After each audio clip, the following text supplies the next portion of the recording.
Have you ever had one of those moments at work? A moment that just completely flips your understanding of your own job on its head? I sure did.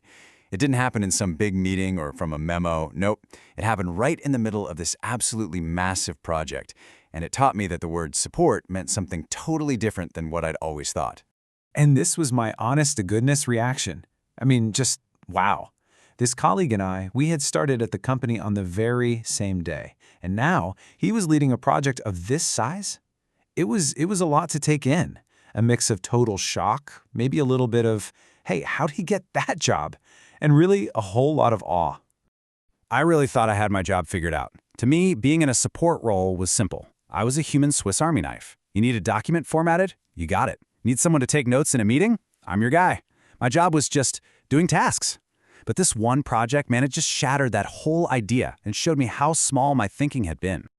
Okay, so to really get why this was such a huge shift for me, you have to understand the leader of this project. He was not at all who you'd picture, which made watching him handle this whole thing even more interesting. So this was the guy, not the loud, commanding, let's charge the hill type you see in movies. No, he was quiet, thoughtful. He was the kind of person you'd have a really deep, meaningful conversation with over coffee, not the one shouting orders. And yet here he was, in charge of leading over 100 people. And that was my first lesson, right there. Leadership comes in all shapes and sizes. And the project he was facing, it wasn't just big. To me, it felt like a behemoth. The sheer scale of it was the next piece of this puzzle that just blew my mind. Just look at that number for a second. Over 100 people. To put that into perspective, the biggest project I had ever worked on up to that point had maybe 70 people. This was a whole different league. That massive number was the first thing that really hit me when I joined the team.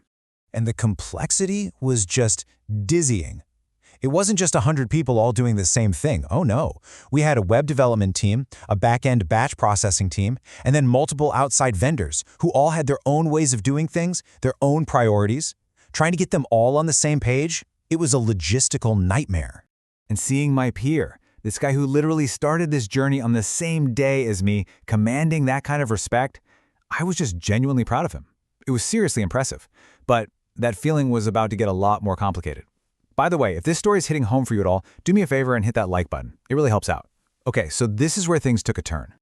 That feeling of pride quickly started to get mixed with this growing sense of concern. Because as I got my feet wet on the project, I noticed a huge problem. My colleague, our leader, was completely and totally overwhelmed. He was working late every single night, just buried under the weight of it all. His greatest strength, this incredible sense of responsibility, was actually becoming his biggest weakness. He felt like he had to personally review every single document, be in every coordination meeting, and put out every little fire himself. He was drowning, and you could see it. He was always the last one in the office, often staying long after the last train had left for the night. So, seeing this, I did what I thought was right. I decided to help him out. My job title had support in it, after all. I figured, hey, I can take some of the smaller tasks off his plate, give him some room to breathe, maybe offer my 2 cents on how to make things run a little smoother. I really thought I was doing the right thing. And this is where this really uncomfortable question started creeping into the back of my mind. Every time I offered a piece of advice, he had to stop what he was doing, his actual important work, to listen to me.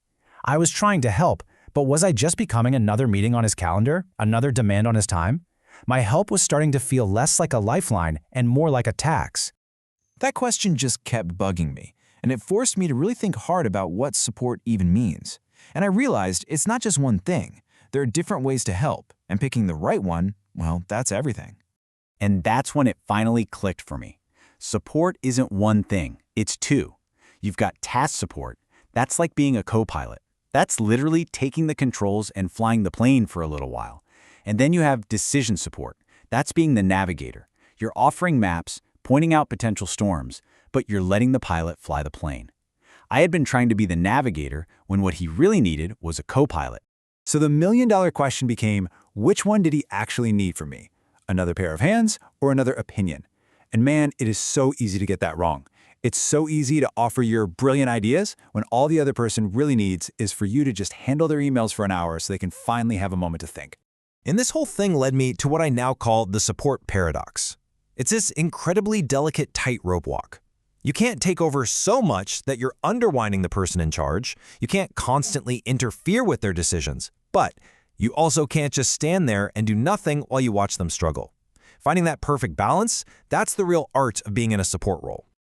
This realization, it went way beyond just that one project. It forced me to stop and ask a really fundamental question about my own career. What is my true role on any given team? That single project was, without a doubt, one of the most important moments of my entire career. It's a lesson I still carry with me every single day. And hey, if you find these kinds of deep dives into how we work and interact valuable, make sure you're subscribed to the channel so you don't miss what's coming next. So here it is, the single biggest thing I learned, and I hope it helps you too. Being a supporter is a role in and of itself. It's not just about being an extra set of hands. It's about deeply understanding what the leader and the situation need, and then carefully and thoughtfully providing the right kind of help. So I'll leave you with this question. Think about your own team right now. Are you offering them a map when they desperately need you to take the wheel? Or are you grabbing for the wheel when all they really need is for you to be their navigator? Take a second and really ask yourself, what does my team truly need from me in this moment? Because understanding that difference, well, it can change everything.